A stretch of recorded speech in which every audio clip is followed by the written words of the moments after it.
মুশফিকুর রহিম বিদায় নিয়েছে গতকালকে রাত্রি। তিনি ফেসবুকে স্ট্যাটাস দিয়ে বলেছেন তিনি আর আন্তর্জাতিক ওয়ানডে খেলবেন না।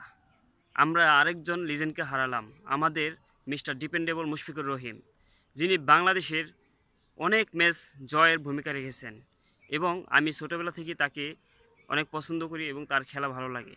বাংলাদেশের যখন তামিম ইকবাল এবং ওপেনিংয়ে তার সাথে যারাই খেলে আউট হওয়ার পরেই কিন্তু ম্যাচটা ধরেছিল মুশফিকুর রহিম এবং প্রতিটা ম্যাচে তিনি কিন্তু ধরে ধরে বোলারদের সাথে নিয়ে একটা স্কোর করতেন। সেই টার্গেটে বাংলাদেশ খেলতো এবং অনেক ম্যাচ জিতিয়েছে মুশফিকুর রহিম। 2007 সালে ইন্ডিয়ার সাথে সেই ফিনিশিংটা দারুণ ছিল। মুশফিকুর রহিম ইন্ডিয়ার সাথে 12 এশিয়া কাপে দারুণ খেলেছিল, ইন্ডিয়ার সাথে দারুণ একটি ম্যাচ জিতিয়েছিল। মুশফিকুর রহিম ওয়ানডে বিশ্বকাপে মাহমুদুল্লাহ যেই ম্যাচে সেঞ্চুরি করেছিল সেই ম্যাচে দারুণ একটা 95 রানের ইনিংস খেলেছিল।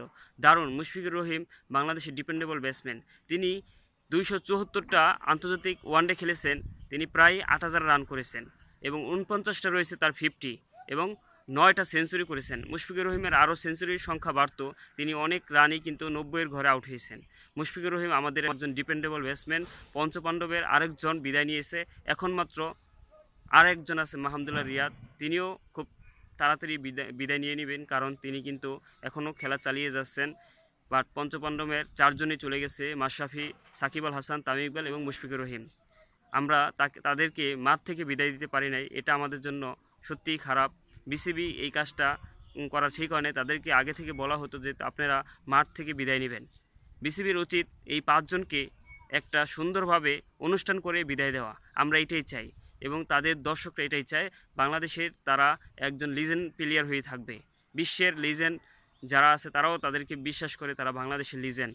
অসাধারণ একজন প্লেয়ার ছিলেন মুশফিকুর রহিম, তিনি বিদায় নিয়েছেন আন্তর্জাতিক থেকে, কারণ তিনি জানেন যে সামনে 27 ওয়ার্ল্ড কাপ লক্ষ্য করে বাংলাদেশের আরও নতুন নতুন প্লেয়ার তার জায়গায় আসবে এবং এখন থেকেই তৈরি করতে হবে। মুশফিকুর রহিমকে সাধুবাদ জানাই, তার এই ডিসিশনকে, দারুণ একটা ডিসিশন নিয়েছে।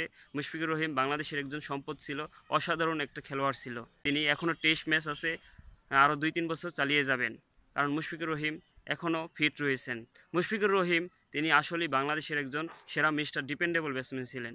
মিস্টার ডিপেন্ডেবল তাকেই বলা হয়, কারণ তিনি বাংলাদেশের অনেক ম্যাচ জিতিয়েছেন।